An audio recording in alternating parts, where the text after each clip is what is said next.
let's get into the story. Frank Jonathan was the kind of man whose name commanded both respect and admiration across the country. At 42, he had built an empire from the ground up, an impressive feat considering his modest beginnings. Orphaned at a young age, Frank had grown up in a crowded orphanage where success felt more like a fantasy than a possibility. Yet, something about him had always been different. While other children wasted time sulking about their losses, Frank devoured books, listened keenly to volunteers who visited, and taught himself discipline from watching how the world treated those who had nothing. By the time he turned 25, Frank had launched his first tech startup from a tiny room he rented behind a church. The business failed within a year, but he didn't. He dusted himself off, analyzed his mistakes, and ventured again, this time with better clarity and stronger resolve. What set Frank apart wasn't just his brilliance, it was his kindness. Wealth had not changed his soul. While he sat atop a corporate throne managing chains of enterprises, ranging from real estate to fintech, he never failed to remember the orphanage that raised him. He donated millions anonymously, built schools in rural areas, and sponsored youths he had never met. To his employees, Frank was the boss who remembered birthdays, paid hospital bills, and personally called when someone was grieving. But with all his accolades, respect, and money, Frank had a silent yearning: companionship. He had spent most of his life building an empire and forgot to build a home. His boardroom victories felt hollow when he returned to his mansion, greeted only by silence and cold furniture. His heart was ready for love, but he feared being loved for his wealth and not for the man beneath the tailored suits and media attention. This fear made him cautious, and his circle was small. Frank avoided parties and detested blind dates arranged by well-meaning friends. He had everything, yet, in the quietest parts of his nights, he often asked himself, who would cry for me if I died tonight? His wealth attracted many, but none could pierce the veil of loneliness he carried. Despite all his caution, Frank still believed in love, the real, consuming kind that didn't care for private jets or credit cards. He dreamt of a partner who would value moments more than materials, someone who would laugh with him in the rain just as easily as they'd toast champagne on a yacht. That hope flickered within him like a candle, gentle but persistent. Frank's mansion in the city was a masterpiece, an architectural blend of glass, marble, and old money elegance. But despite the splendor, it echoed with silence.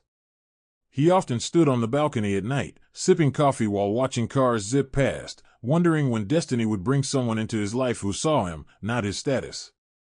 Frank Jonathan was many things: a billionaire, a visionary, a philanthropist. But above all, he was a man with a heart wide open, waiting, aching, for someone to walk through the gates not to take from him, but to stay and love him as he was. It was a gala for a children's cancer foundation, an event Frank rarely attended but felt obligated to support. The atmosphere was elegant, chandeliers dripping with crystals, the clink of wine glasses echoing across the hall, and laughter rippling through conversations of the city's elite. Frank stood in the corner, as usual, slightly removed from the crowd. That was when she walked in, Deborah. Dressed in a silky emerald gown that hugged her figure, with a confidence that outshone the diamonds on her ears, she caught the attention of every eye in the room. Frank's gaze lingered longer than it should have. She wasn't just beautiful, there was something enigmatic about her. When their eyes met across the hall, she smiled softly. He smiled back. And for the first time in a long while, Frank felt the stillness in his chest stir. Deborah approached him with grace, holding a champagne flute like she was born to navigate luxury. "You're Frank Jonathan, right? The ghost billionaire who rarely makes public appearances." Her voice was smooth, teasing, disarming. Frank chuckled, surprised. Most people fawned or stuttered around him, but not her. Their conversation flowed like a private stream amidst the noise. Deborah was witty, charming, and mysterious. She told him she worked in interior design and admired his work in community development. The more they spoke, the more Frank found himself drawn in. He hadn't laughed this freely in ages. She made him forget the cameras, the pressure, the emptiness. Unbeknownst to Frank, Deborah had studied everything about him. Her appearance at the gala wasn't coincidence, it was strategy. She had been dating Kelvin, a man hungry for wealth but lacking the means. Together, they crafted a plan. Deborah would seduce Frank, win his heart, and eventually marry him. As his next of kin, she would inherit everything should anything happen to him. Deborah wasn't heartless, she was simply greedy. Kelvin manipulated her emotions, constantly reminding her that wealth would free them.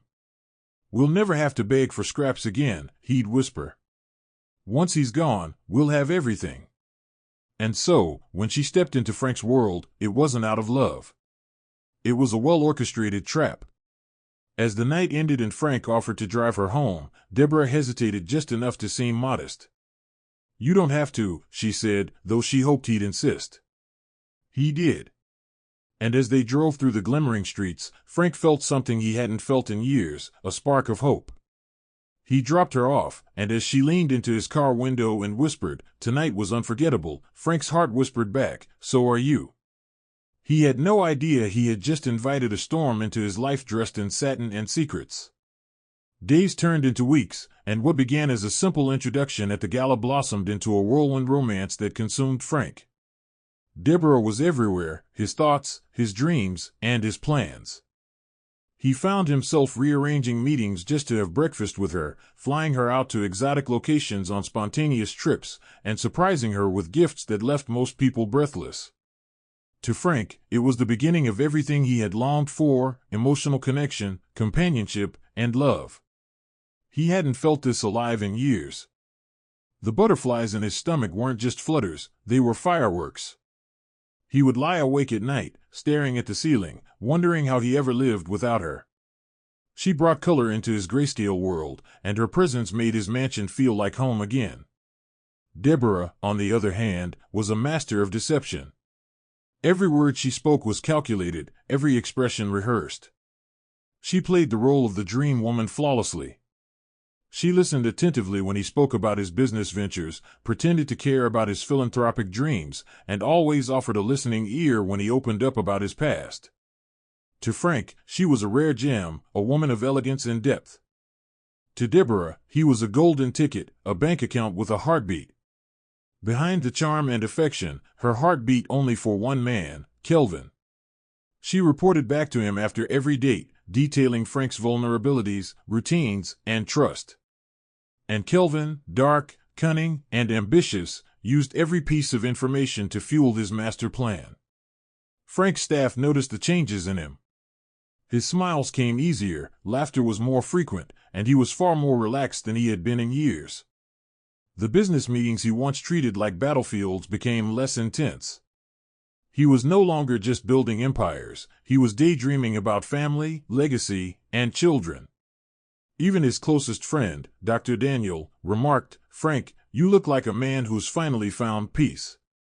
Frank would only smile in response, his heart swelling with hope. He didn't tell anyone yet, but he had begun searching for the perfect ring.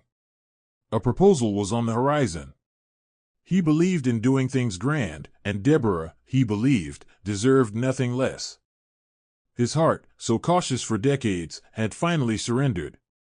He was in love, madly, deeply, and blindly. And so, Frank pulled away from the world for a while. Business could wait. For once, he chose to live rather than just exist. Deborah became the centerpiece of his existence. He spoke of her to everyone, hosted small dinner parties with her by his side, and even invited her to the orphanage he funded, where she pretended to be moved by the children's stories. Every tear she shed, every smile she gave, it was all an act. And yet, Frank didn't see it. He didn't want to. His heart was too invested, his vision too clouded by love to see the wolf under the silk dress. To him, she was his future. To her, he was already as good as dead. Frank had always believed that life's most important moments should be marked with grandeur, not just for the sake of appearance, but because memories deserved to be unforgettable. So when the time came to propose to Deborah, he spared no detail.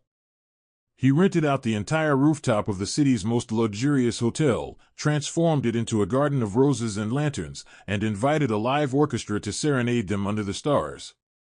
The media didn't know, and neither did his staff, only Dr. Daniel, who helped coordinate the logistics.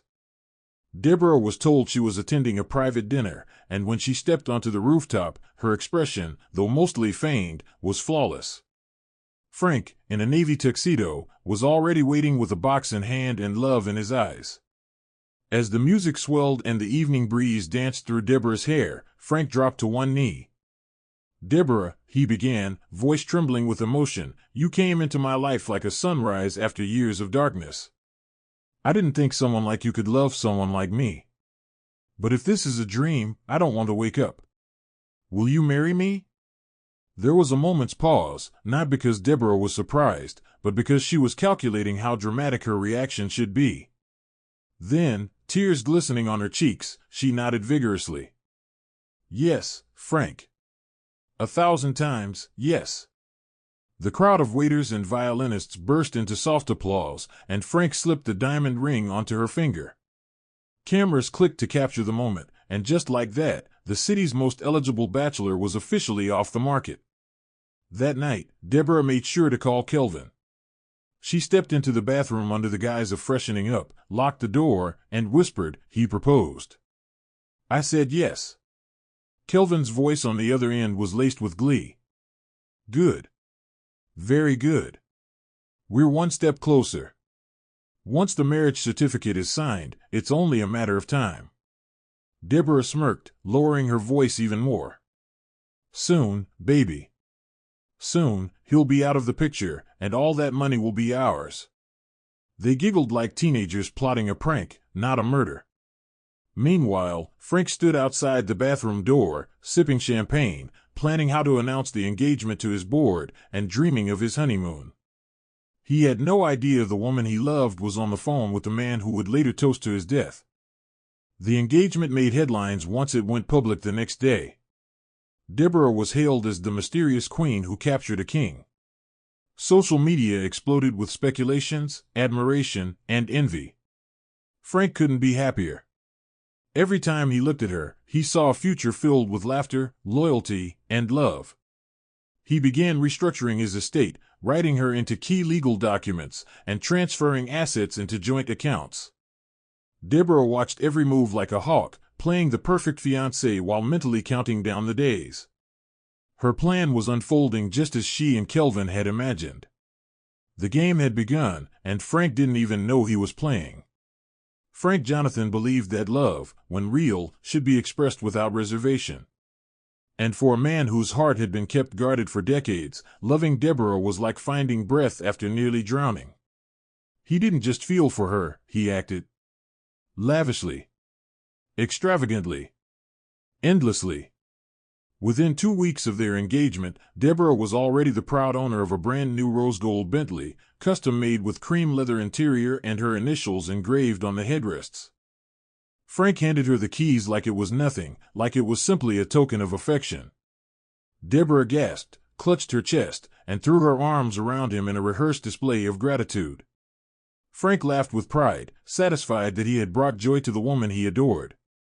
What he didn't see was the cold calculation hiding beneath her smile. The gifts didn't stop there. Frank took her shopping in Dubai for her wedding gown, booking an entire floor of a 7-star hotel to ensure her privacy. The boutiques were instructed to close their doors to other customers while Deborah tried on gowns that dripped in Swarovski crystals and handmade lace. When she couldn't choose just one, Frank bought 5. "A woman like you deserves options," he said with a soft smile as he signed the check. Deborah played her part, letting tears spill from her eyes while kissing his hand like he had handed her the world. And in a way, he had. By the end of the week, her wardrobe was bursting with couture dresses, designer shoes, and accessories worth millions. Every outing became a display of wealth, a red carpet moment, Frank's love wrapped in silk, gold, and imported perfume. Back in the city, Frank spared no cost in making their mansion feel like hers too. He hired the best interior designers in the country to redesign her personal wing of the house. Deborah was given free rein to select every detail: Italian marble tiles, rose gold faucets, velvet drapes, and antique mirrors. Frank even converted an entire room into a walk-in closet spanning the length of a small apartment. For him, it was more than a gesture, it was a way of saying, "You belong here." He adored seeing her eyes light up, her voice squeal in delight, and her footsteps echo across the marble hallways like music. Her presence, he believed, was transforming the mansion into a home.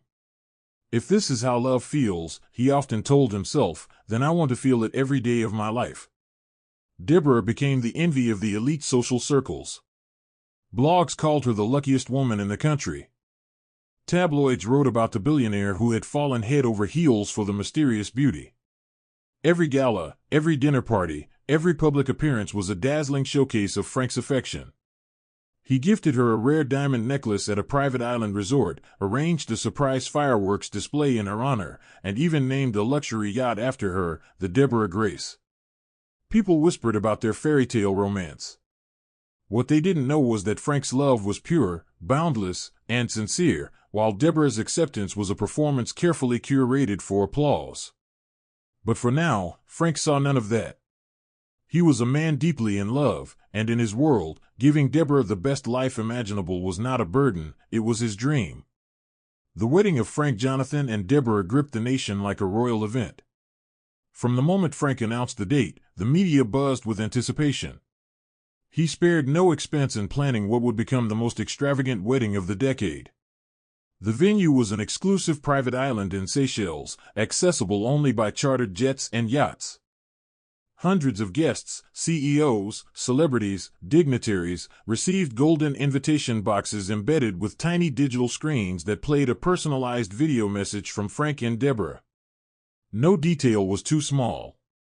Thousands of white roses were flown in from Holland, a 10-tier diamond-studded cake was custom-baked in Paris, and an Italian orchestra was brought in to serenade the guests under the stars. But for Frank, it wasn't about the glamour, it was about giving Deborah the kind of wedding that only a queen could dream of. Deborah walked down the aisle in a shimmering gown that cost more than most people's annual salaries. Her smile was radiant, and to the onlookers, it was the look of a woman deeply in love. To Frank, watching her approach him with eyes full of admiration was the most beautiful moment of his life. He barely heard the music or noticed the stares of his guests. All he saw was Deborah, his future, his joy, his redemption from years of loneliness. When the officiant declared them husband and wife, and they sealed their vows with a kiss, the audience erupted in applause. Fireworks lit the sky, the ocean waves crashed gently in celebration, and Frank's heart swelled with happiness. At last, he believed, he had found the love he had waited for all his life. The honeymoon was equally lavish. Frank flew them to a luxury villa tucked away in the Maldives. Each morning began with breakfast served by the water, and each night ended with soft music and slow dances under moonlight. Frank opened up to Deborah more than ever before, sharing stories from his childhood, his fears, and even his dreams of becoming a father. Deborah responded with affectionate silence, resting her head on his chest as if listening to his heartbeat mattered. But in truth, her mind wandered constantly. As Frank poured his heart out, Deborah drifted into fantasies of inheritance, private jets with Kelvin, and plans that had nothing to do with love. She endured the honeymoon with practiced smiles and empty kisses. To her, this was the final phase of her performance. Soon, she told herself, it would all be over. When they returned to the city as husband and wife, they were welcomed like royalty. Frank's face shone with pride at public appearances, always holding Deborah's hand and introducing her as the woman who taught me to love again. He updated his will, adjusted his estate, and made her sole beneficiary of several personal accounts. He trusted her completely, more than anyone else in his life. But beneath the gold and glitter, betrayal lurked in the shadows of their mansion. Frank had given Deborah everything. What he didn't know was that she was already preparing to take the one thing he hadn't offered willingly, his life. Jennifer was the kind of woman whose presence was felt not through noise or flamboyance, but through her quiet dignity. She didn't stand out in a crowd, nor did she seek to. She lived with the kind of grace that came from enduring hardship without bitterness. Born and raised in a rural part of Imo State, Jennifer had seen more struggle in her 23 years than most people see in a lifetime. Her mother, a single woman who cleaned classrooms and churches to feed her children, had raised her with firm values. There were no bedtime fairy tales in Jennifer's world, only lessons in humility, endurance, and truth. "You may not have gold, Jennifer," her mother would say, "but let your character shine brighter than diamonds." Those words echoed in Jennifer's mind even after her mother passed away, shaping the person she would become. Despite poverty, Jennifer never allowed herself to sink into self-pity. She grew up watching children who had more, better food, nicer clothes, and solid roofs, but she never envied them. What she lacked in material possessions, she made up for with a strong spirit and a desire to be useful. Her dreams were simple: to earn enough to take care of herself and one day build a better life for the siblings she left back home. Life didn't hand her many chances. Schooling ended early due to financial constraints, and by the time she turned 17, she was already working odd jobs, fetching water for neighbors, helping traders in the market, scrubbing verandas, and washing clothes for meager pay. At first, it was difficult, humiliating even, but Jennifer never let it destroy her sense of purpose. She often said to herself, "It may not be glamorous, but it's honest." She eventually moved to the city, hoping for better opportunities. Lagos was a different world altogether, fast, unforgiving, and teeming with people desperate for survival. It swallowed the weak and tested even the strongest. Jennifer found work as a cleaner in small hotels and private homes, where she was often treated with disdain. Some employers refused to pay her on time, some barked orders like she was an animal, and some accused her of things she didn't do. Yet through it all, she remained upright. She never stole, never retaliated, and never let her integrity slip, no matter how hungry she was. She believed that one day, her honesty would open a door that money couldn't. At night, she would kneel beside the tiny mattress in her shared room and pray, "Lord, just one chance. That's all I need." Jennifer wasn't beautiful by society's standards. She didn't wear makeup or expensive wigs. Her skin was dark, unbleached, her fingers roughened from years of washing and scrubbing. But there was a rare light in her eyes, a light that came from inner strength and quiet wisdom. She smiled often, even when she had no reason to. It was the kind of smile that reminded people of better days, of sincerity that the world seemed to have forgotten. She didn't know it yet, but fate was about to pull her into the heart of a storm, one that would test everything she believed in. For now, though, she remained unseen by the world, a humble maid walking toward destiny with a heart full of goodness and hands that never stopped working. Jennifer's life in Lagos was a relentless cycle of survival, one that offered no comfort, no pause, and no certainty. Each day began before the sun rose and ended long after it set, yet she still struggled to meet her basic needs. Her small rented space in a dilapidated building in Ajigunle was barely habitable. The walls were stained from years of water leakage, the ceiling was warped, and the floor, just bare cement, was always cold. Jennifer lived with the barest essentials: a single foam mattress laid on the floor, a plastic bucket for bathing, and one metal pot for boiling rice or beans when she could afford it.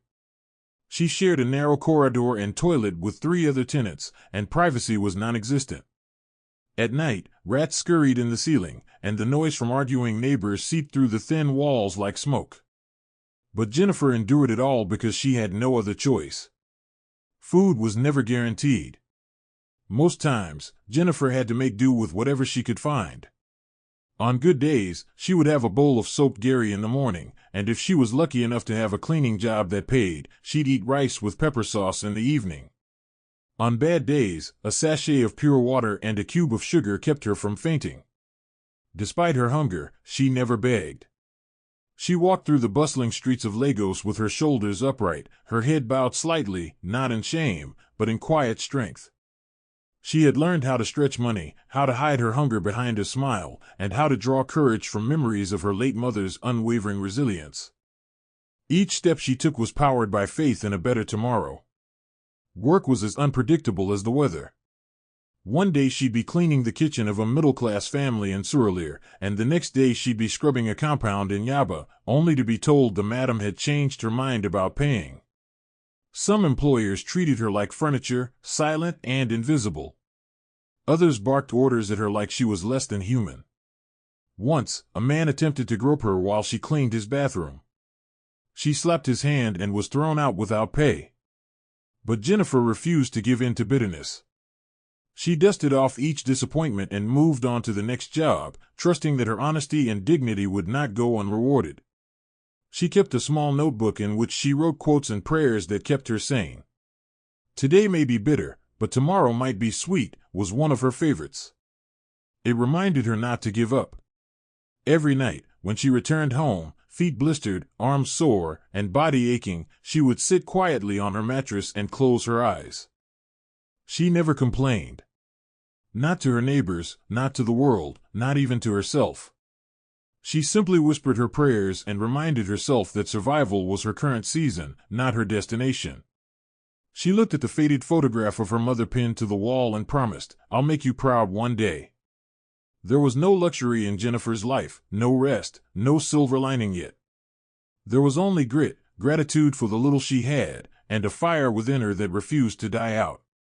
She didn't know when her breakthrough would come, or how. But she believed, with every fiber of her weary body, that it would come eventually. Until then, she would keep surviving. The day had been long, like most others in Jennifer's life. She had spent it scrubbing kitchen tiles for a woman who barely acknowledged her presence. The pay was meager, and the insults came free. As she walked back to her shared room in the rusted building she called home, her legs ached, and her palms were blistered from holding a scrubbing brush too tight for too long.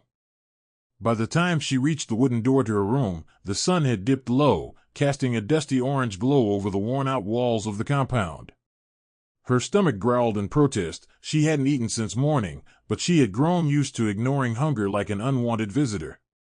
With no electricity and little energy, she dropped her small bag and sat on the floor, breathing heavily. Her life was one long, endless loop of struggle. Yet, in the middle of her exhaustion, something small and strange caught her eye. An old, half-burnt newspaper fluttered across the entrance of her room, carried by the late evening breeze. It had likely been used by a neighbor to wrap Acura or lie in a dustbin. Jennifer reached for it absent-mindedly, intending to throw it away. But something made her pause. As she smoothed out the crumpled paper and glanced across the smeared print, her eyes landed on a tiny square in the bottom corner of the page. Housekeeper wanted accommodation, meals, monthly salary. Apply at Jonathan Estate. For a moment, she thought she had misread it. Jonathan Estate? Was it the same as the billionaire Frank Jonathan she always heard about on the radio? Her heart thudded once. She blinked, read the lines again, and this time her breath caught in her throat.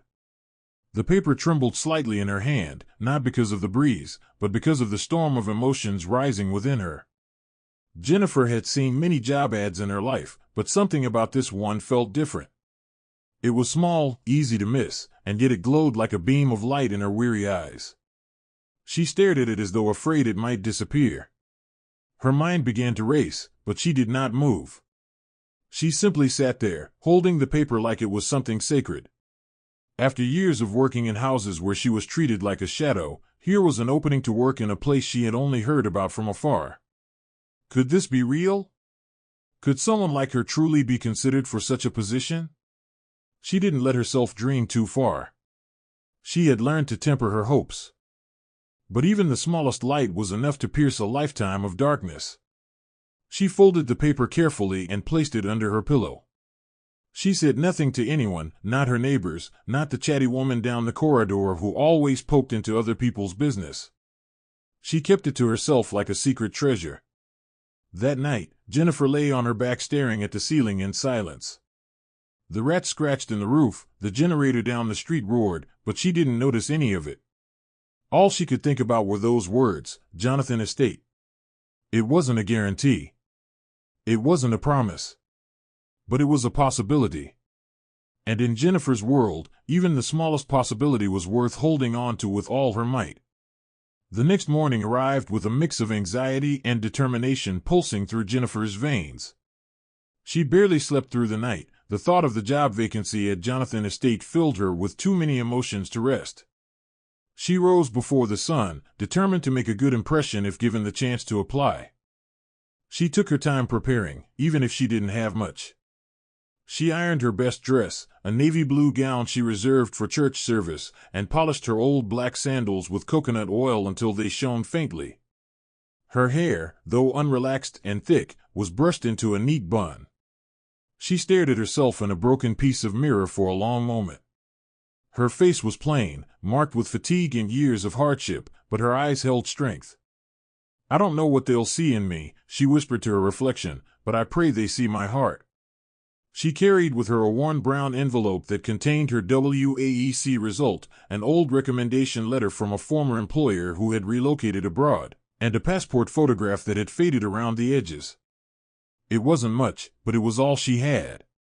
She clutched the folded newspaper clipping tightly as she boarded 2 buses to reach the address mentioned in the advert.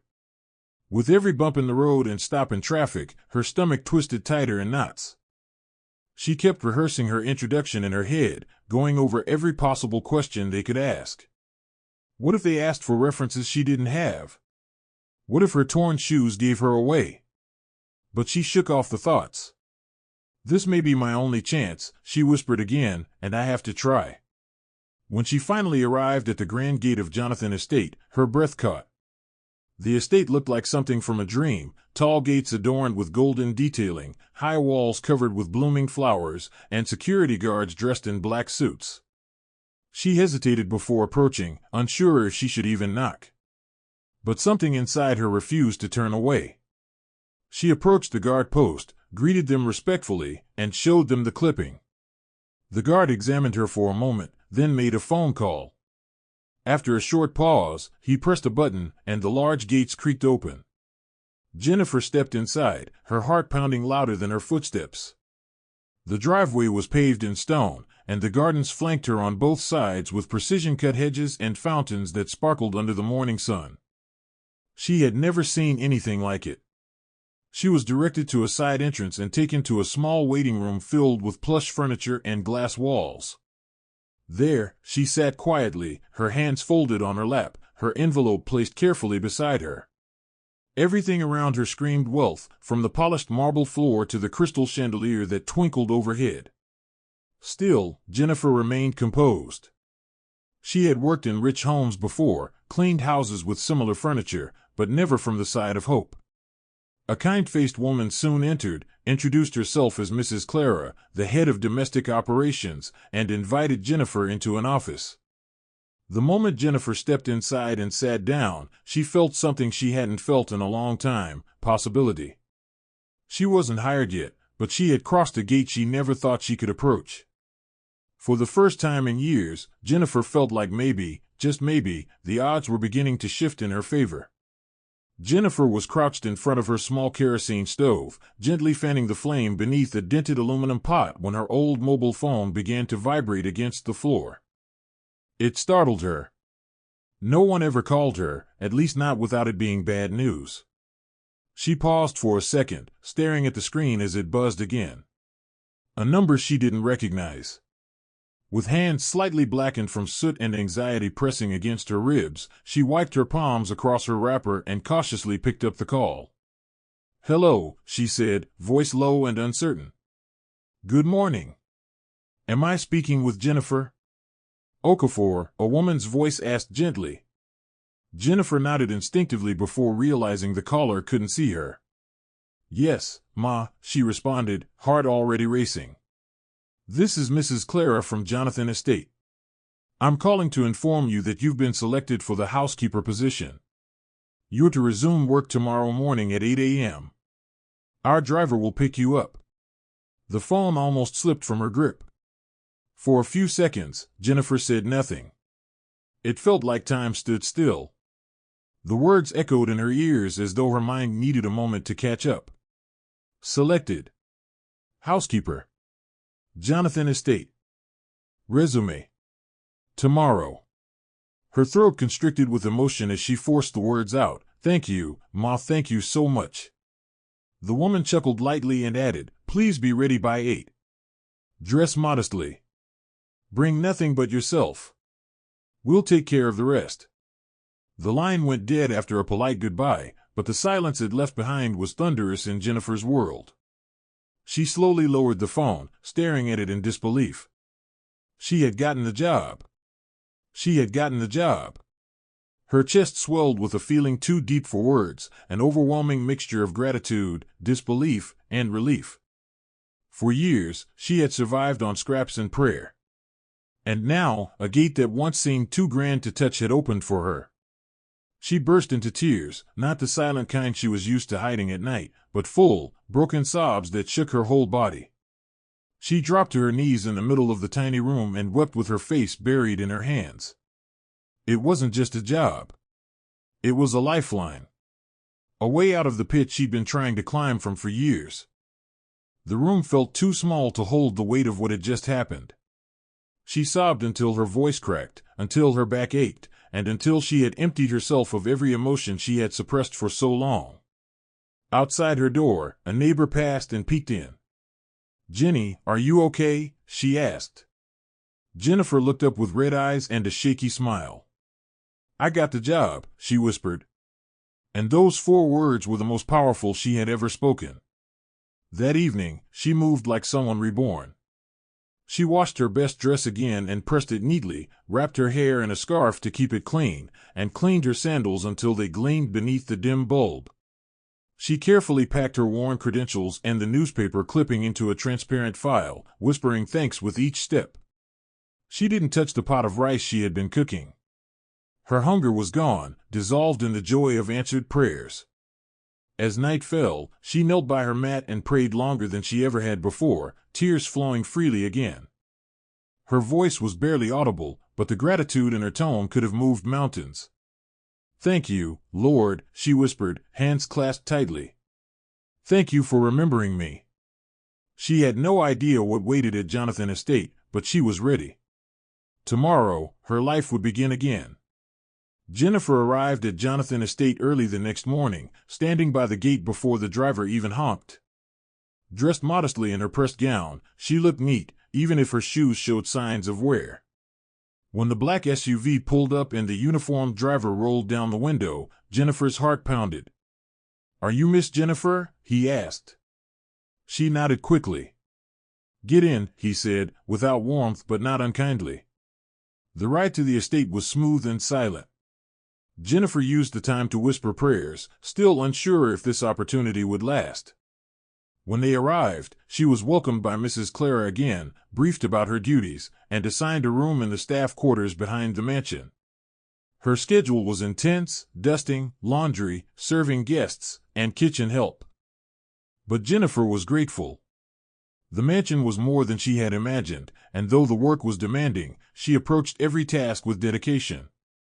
It wasn't long before she encountered Deborah, beautiful, poised, and terrifyingly cold. The first time their paths crossed, Deborah didn't even acknowledge her presence.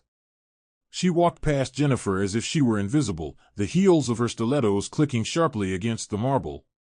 But Jennifer quickly learned that being ignored was far better than being noticed. One morning, while Jennifer was polishing the staircase railings, she accidentally left her cloth too close to the edge.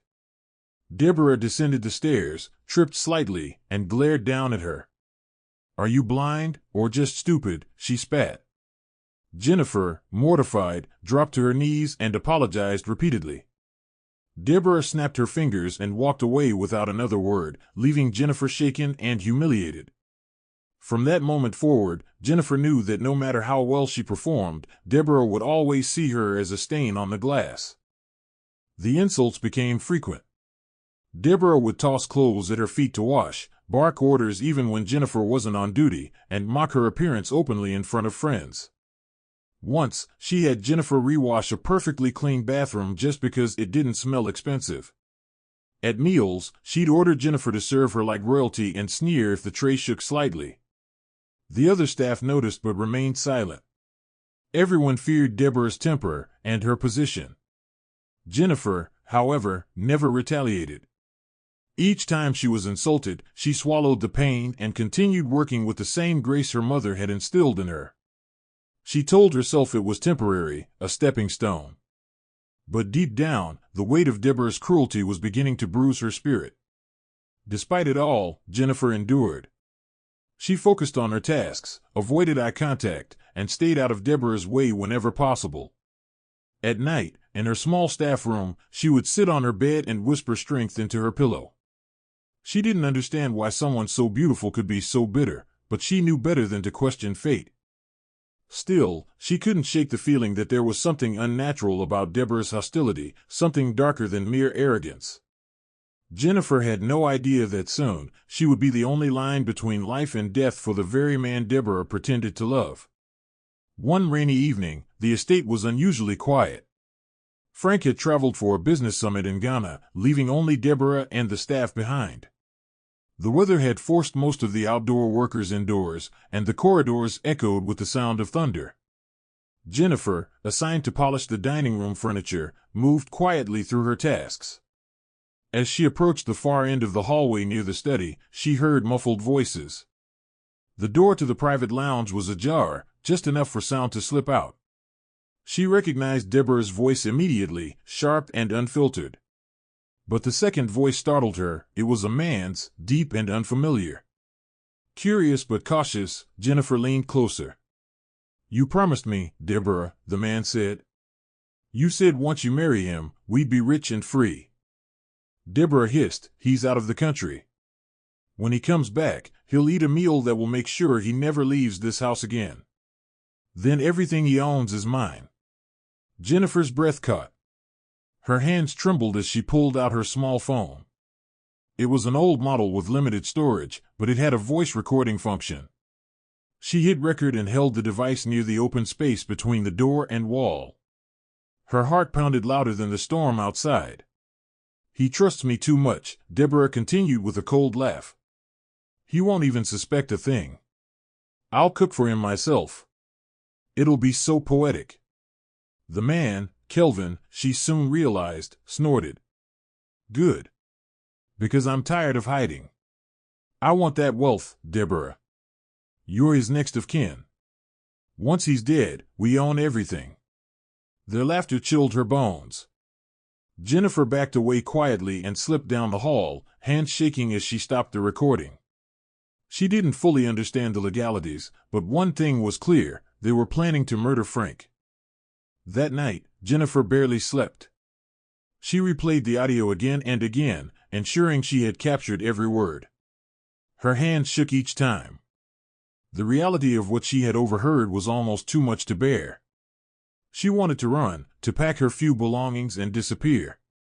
But something stronger than fear held her still, her conscience. Her mother had raised her to be silent in many things, but never in the face of evil. "If you witness wickedness and say nothing, you are part of it," her mother used to say. Jennifer knew she had to tell someone.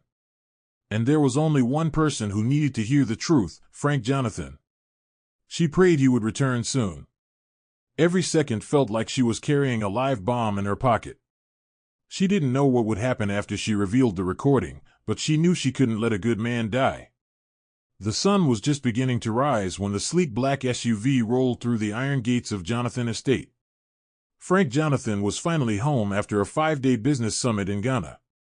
His trip had been packed with meetings, media interviews, and a keynote address at the African Entrepreneurship Forum, but despite the honor and fanfare, something about home always pulled at him. His mansion, cold and quiet as it often was, still felt like the only place he could unwind. The staff lined up respectfully as he stepped out of the vehicle, greeting him with quiet bows. He smiled, acknowledging each one with a nod, unaware that beneath the calm, the very foundation of his life was on the verge of collapse. He entered the house like he always did, casually, without suspicion. After all, what did he have to fear in his own home?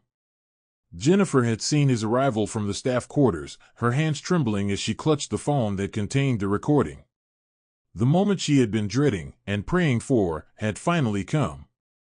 The last few days had been a heavy burden. Knowing the truth about Deborah and Kelvin and carrying it in silence felt like holding fire under her tongue.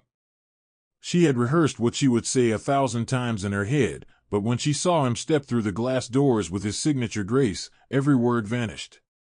She waited until the afternoon, when most of the house had quieted and Deborah had disappeared into her room. Then she approached the study, where she knew Frank spent time reviewing documents and calls after each trip. Her knock was gentle, her voice softer still. "Sir. Please, may I have a word?" she asked. Frank looked up from his seat, slightly surprised to see her. Jennifer? Of course, come in.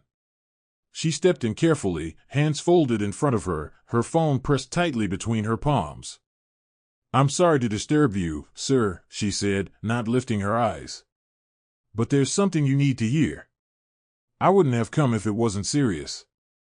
Frank, ever the gentleman, gestured toward a chair, but Jennifer shook her head and remained standing.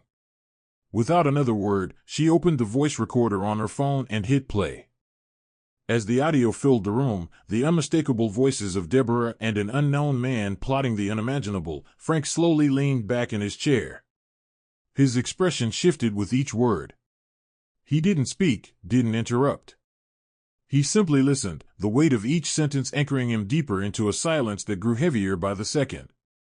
When the recording ended, Jennifer lowered the phone, her hands now cold with sweat. She stood still, her breath shallow, unsure of what to expect. Frank didn't look at her. His eyes were fixed on the far wall, his mind undoubtedly caught in a vortex of disbelief. The room was heavy with tension, but neither of them said a word. For Jennifer, the most important part was done, he had heard it. The truth had finally been spoken, and now it rested in his hands. She took a small step back, whispered, "Thank you for listening, sir," and quietly slipped out of the room, leaving Frank alone with the most painful truth he had ever encountered. The silence that followed was the kind that only betrayal could create, deep, still, and irreversible. After Jennifer left the room, Frank remained still for hours, paralyzed by the enormity of what he had just heard. The words from the recording looped in his head, louder than any business negotiation he had ever faced, sharper than any betrayal he had encountered. The thought that the woman he had loved, trusted, and given everything to had plotted his death clawed at him like fire under his skin. He felt sick, not just emotionally but physically. It wasn't just betrayal, it was humiliation. Deborah had looked into his eyes, kissed him, shared his bed, and all the while, she had been planning to poison him for money. And not just her, there was another man involved. Frank didn't want revenge in the traditional sense. What he wanted now was to expose her without violence.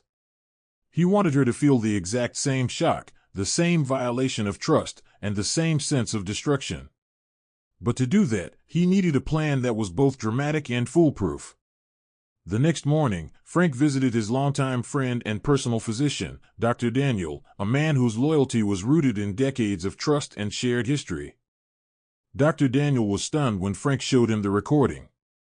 "Frank, this is attempted murder," he said, nearly speechless. "We can go to the police with this immediately." But Frank shook his head. "No. I don't want her arrested yet. Not until she believes she's succeeded. I want her to think I'm dead. I want her to celebrate. Only then will I return, with the truth." Dr. Daniel was hesitant. "You're talking about faking your death. That's not just risky, it's dangerous. Do you know what you're asking?" But Frank was calm. "I'm not asking for anything elaborate. Just 24 hours. Give me something that will slow my heartbeat, put me in a deep unconscious state, enough to fool everyone. She'll think she's won. And that's when we'll strike." Reluctantly, Dr. Daniel agreed. They discussed the dosage, the symptoms, the time window, and the logistics. Frank would need to remain under strict observation while in the induced state. A secure location had to be arranged where Deborah couldn't access him. That's when Frank thought of Jennifer. She had already risked everything to save him, who better to protect the plan? He invited Jennifer into the conversation, and though her hands trembled as she listened, she agreed. "I'll do anything to help, sir. She must not get away with this."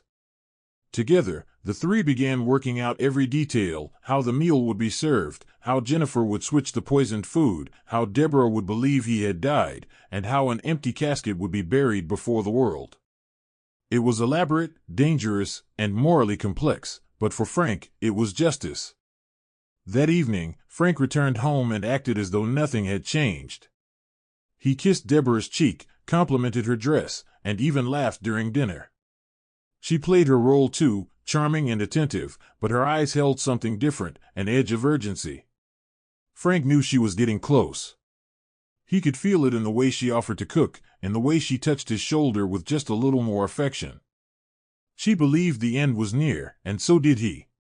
But only one of them knew the truth. Frank Jonathan wasn't going to die.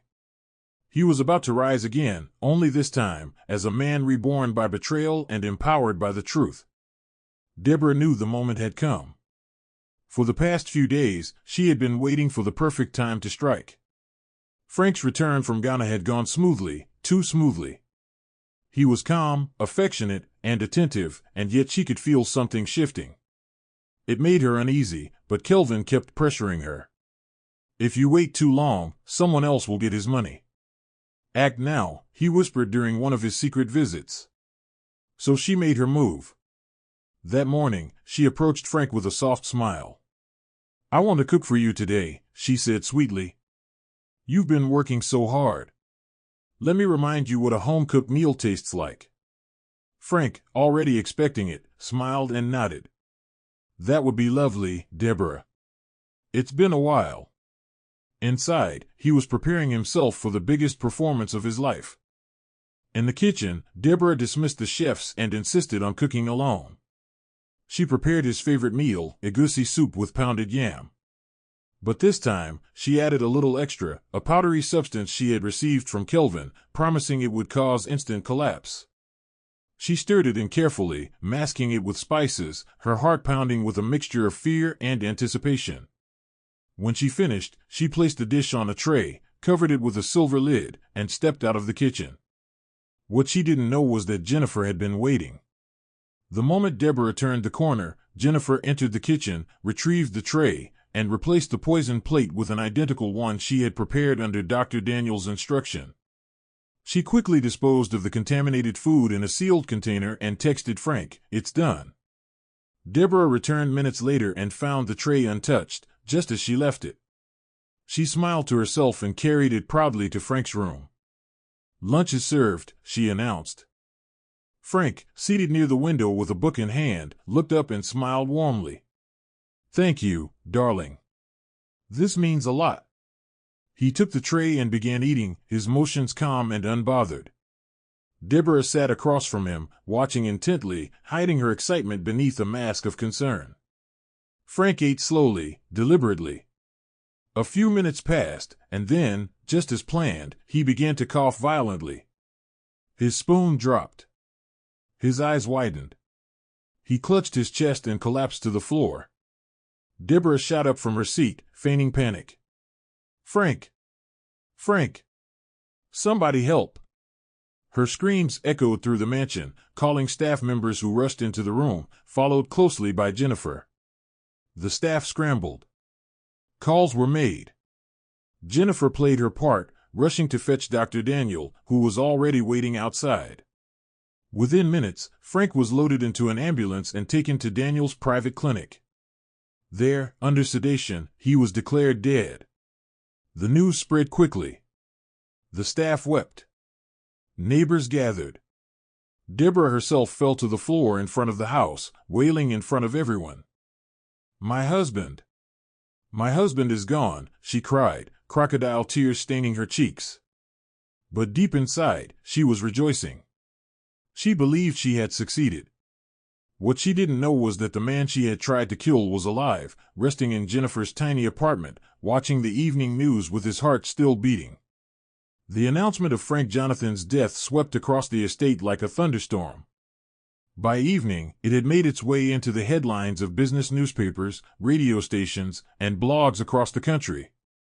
"Billionaire philanthropist Frank Jonathan dies suddenly at home," the caption flashed in bold as pictures of his smiling face, charitable works, and high society weddings flooded every platform. The public was stunned, the nation mourned, and Deborah played her role flawlessly. Draped in black, she sat before sobbing employees and gave emotional interviews to sympathetic pressmen. "He was my husband, my heart," she said tearfully, as cameras zoomed in on her trembling lips. Behind closed doors, however, she was already on the phone with Kelvin. "It worked," she whispered. "It actually worked. We did it." Kelvin, on the other end, laughed heartily. "Start preparing for the will." Our real life begins now. Dr. Daniel had done his part without flaw. Upon arrival at his private clinic, he had immediately sedated Frank further to keep him unconscious. The dosage used mimicked the signs of a heart attack: shallow breath, low pulse, unresponsive pupils. He filled out a forged death certificate and released a carefully worded report to the family: cardiac arrest due to stress and fatigue. No autopsy was requested. Deborah was far too eager to move things forward. With the media already abuzz and the staff too shocked to question anything, the funeral was scheduled within 2 days. Dr. Daniel insisted, under the guise of tradition and medical urgency, that the casket remain closed. He wished not to be displayed, he said, with sorrowful eyes. No one dared object. Meanwhile, Frank lay hidden in Jennifer's modest room, covered with blankets, monitored carefully, and kept out of view. Jennifer barely slept during those 2 days. The weight of everything was enormous. She fed Frank light soups when he stirred, wiped his forehead during fevers, and whispered prayers when his body tensed from the drugs. She didn't do it for recognition. She didn't do it for reward. She did it because it was right. Because he was a good man. And because no one else had ever believed in her the way he did. She kept the windows closed, drew the curtains tightly, and left only to buy food and supplies when Dr. Daniel stopped by. Every second felt like a stolen moment in a story too wild to be real. But she never wavered. "You'll rise again," she whispered once, brushing hair from Frank's forehead.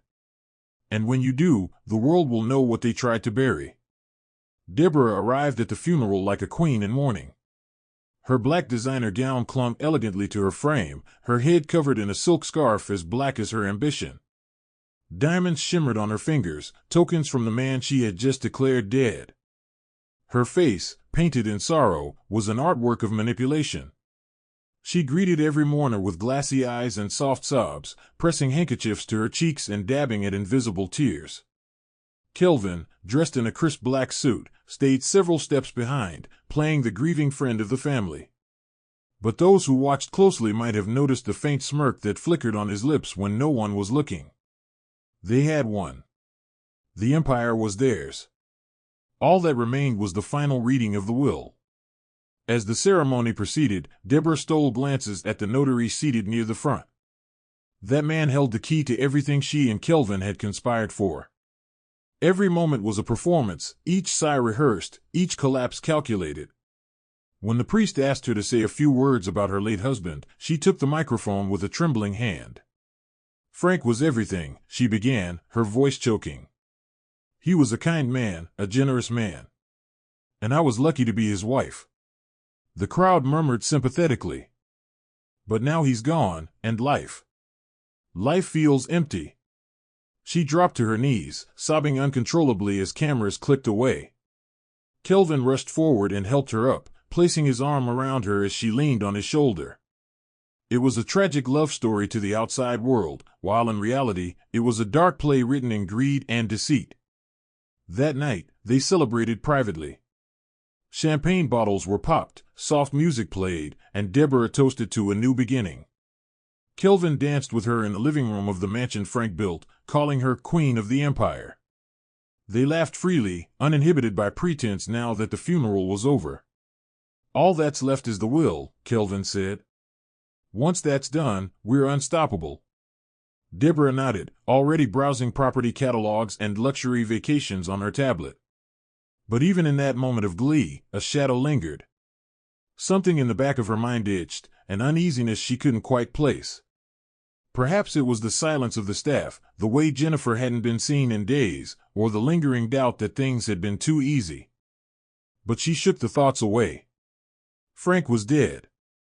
And the world had buried him. She had watched his casket sink into the ground. What more confirmation could she possibly need? Meanwhile, Jennifer stayed quiet. She remained at her post, performing minimal duties with precision, waiting for the final scene. Dr. Daniel visited secretly, confirming Frank's full recovery. They reviewed the final plan in hushed tones behind the clinic, the moment of return. Jennifer nodded through each step. Everything must look legal. No shouting. Just show up, alive and well, and let them bury themselves with their own reactions. It was poetic. It was brilliant. And it was happening in just a few hours. For now, the traitors drank and danced. But soon, the dead would rise, and this time, not even diamonds could shield Deborah from the shame that was coming. The atmosphere inside the legal conference room was heavy with anticipation. Everyone sat upright, waiting for Mr. Dyke to read the will of the late Frank Jonathan. Deborah, dressed in a perfectly tailored navy blue gown, crossed her legs confidently, a knowing smirk playing on her lips. Kelvin leaned close and whispered, "This is it, baby. In a few minutes, it's all ours." She nodded subtly, glancing at the wall where a large portrait of Frank hung, his eyes, frozen in time, staring down at the very people who conspired to erase him. She had rehearsed her acceptance speech, her performance of fake tears if needed, and even thought about the charity she'd donate a few crumbs to, just to maintain public sympathy. To everyone present, she was the grieving widow. But inside, she was already a queen, waiting for her crown. Mr. Dyke cleared his throat and began opening the sealed documents, but before he could speak, the large mahogany doors of the room burst open with a thud. Every head turned sharply. And there he was, Frank Jonathan. Alive. Well. And very much standing. Gasps filled the room like a wave crashing on shore. Deborah's mouth dropped open. Her hands began to tremble as her brain failed to process what her eyes were seeing. Kelvin jumped to his feet in panic, knocking over a water glass. The room went silent. Dead silent. Frank took a slow step inside, dressed in a sharp gray suit, his eyes calm but burning with fire. "Miss me," he said softly, looking directly at Deborah. For the first time in her life, Deborah was speechless, her entire body frozen in horror. Before either of them could recover, 2 police officers entered behind Frank and immediately approached Deborah and Kelvin. "Mrs. Deborah Jonathan, Mr. Kelvin Obasai, you are under arrest for conspiracy to commit murder, attempted homicide, and fraud," one officer announced, pulling out handcuffs. "You have the right to remain silent." "No, no, no, this isn't possible," Deborah shrieked, stumbling backward. "He's supposed to be dead. I saw him. The casket. The funeral." She turned toward Frank, her voice cracking. How are you standing here?" Frank looked at her with cold eyes. "You wanted me dead, didn't you? Well, now I'm alive, and you're the one going down." Kelvin tried to bolt, but the second officer grabbed him swiftly, slamming him onto the conference table. "You'll regret this," Kelvin shouted. "You set us up." "No," Frank replied evenly. "You set yourselves up." The press arrived minutes later, summoned secretly by Frank's team. Flashbulbs exploded as cameras captured Deborah being dragged out, tears and makeup streaming down her face. "I loved you," she screamed at Frank. "Everything I did was for us." "You never loved me," he responded, standing at the top of the staircase. "You loved my money. Now you'll see how cold life is without it." He watched them both being taken into waiting patrol vans, surrounded by flashing lights and reporters shouting questions. The nation would soon know the full story, the betrayal, the plot, the resurrection. But Frank didn't smile. The days that followed the public reveal were filled with noise, media coverage, police reports, court summons, and a flood of messages from people who had once doubted Jennifer but now hailed her as a heroine. But within the mansion walls, there was silence, peaceful, long overdue silence. Frank had returned to his estate, not just as a man vindicated, but as one reborn. His heart had been broken, yes, but it had also been repaired, stitched together by honesty, loyalty, and quiet grace. He spent most of his hours now reflecting, walking the gardens he once overlooked, and hosting board meetings not for expansion, but for philanthropy. Deborah and Kelvin's trial was underway, and their names now stood for shame and greed. But Frank had moved on from revenge. He had found something better, something purer. Jennifer remained at the estate, but not as a maid. Frank insisted she resign from her position as housekeeper, offering her a permanent place in the home, not as a servant, but as an equal. At first, she resisted. "I'm just a maid, sir. I didn't do it for anything. I just did what was right." But Frank shook his head. "That's exactly why you deserve everything good in this world." He opened an account in her name, bought her new clothes, and gave her space to heal. Yet it wasn't the gifts that won Jennifer's heart, it was the way Frank looked at her. With gratitude. With respect. And slowly, with something deeper. One evening, on the same balcony where he used to sip wine in loneliness, he turned to her and asked gently, "Jennifer, would you allow me to love you?" The wedding was quiet and beautiful. Held in the rose garden behind the estate, it was attended by only close friends, grateful staff, and a few of Frank's loyal board members. Jennifer wore a simple satin gown, no jewels, no lace, just a small silver pin in her hair. Frank wore a white suit, and as he took her hands, there was no trace of the man who once wept over betrayal, only a man who had learned to trust again. "I never imagined this," Jennifer whispered, tears in her eyes. "And I never imagined someone like you could save my life," Frank replied. Their vows were not grand speeches. They were promises born from fire, honest, broken, and real.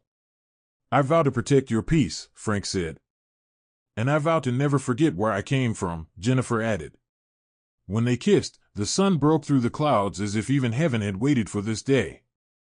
In the years that followed, the estate transformed, not in size, but in spirit. Frank and Jennifer opened a foundation for victims of domestic manipulation and betrayal. They supported orphanages, empowered maids, and told their story at universities and women's conferences. Jennifer no longer walked quietly in hallways. She walked confidently beside her husband, her story a beacon to the brokenhearted. And Frank? He never again mistook appearance for love. He held Jennifer's hand every night, whispered thanks into her hair, and smiled, because he had once been betrayed by the woman he loved, only to be saved by the woman who loved him for nothing at all. That's the end of the story. What did you learn about the story? Please leave a like and subscribe to our channel for more interesting stories. Thanks for watching.